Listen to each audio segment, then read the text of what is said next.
কেতিয়াবা ভোট দিলো কংগ্ৰেছক, কেতিয়াবা ভোট দিলো এজেপি, কেতিয়াবা ভোট দিলো সিপিএমক, কেতিয়াবা এছচিআইক ভোট দিলো, কেতিয়াবা জনতা দলক দিলো আৰু কেতিয়াবা বিজেপিক ভোট দিলো। কিন্তু যোৱা ৭৭ বছৰত অসমৰ খেতিয়ক এজনেও ভালকে খাবলৈ অসমত নাপালে।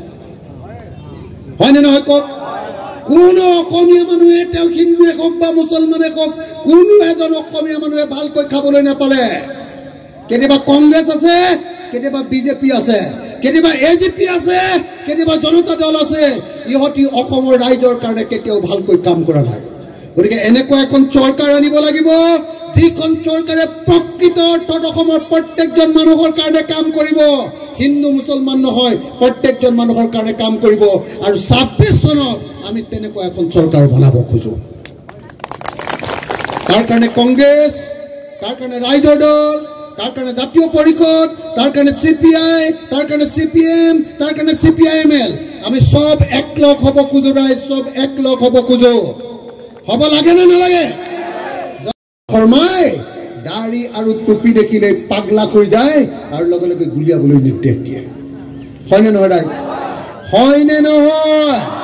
হয়নে নহয়? গতিকে এই অসম আমি বদলাব লাগিব। হিন্দু আৰু মুছলমান একেলগে থাকিব লাগিব।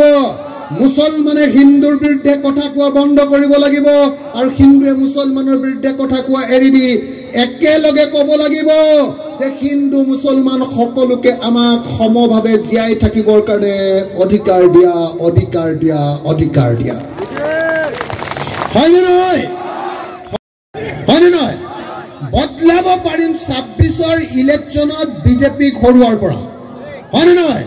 সেইকাৰণে মই শয়নে সপোনে এটাই দেখি আছো যে ২৬ত মোমাই আৰু চাচা আৰু মামা এই দুইজনক মই সদায় সপোনত দেখি থাকো যে দুইজনক ৰছীৰে চকীৰে সৈতে বান্ধিছো আৰু দুখীয়া মানুহবিলাকক লগত লৈ এনেকে দৰিয়াই দিছো। সদায় দেখি থাকো। এইটো সপোন পূৰ হ'বনে নাই? পূৰ হ'বনে নাই? চাচা আৰু মামাক দলিয়াই দিব পাৰিম নে নাই? পাৰিম নে নাই? পাৰিম নে নাই? পাৰিম নে নাই?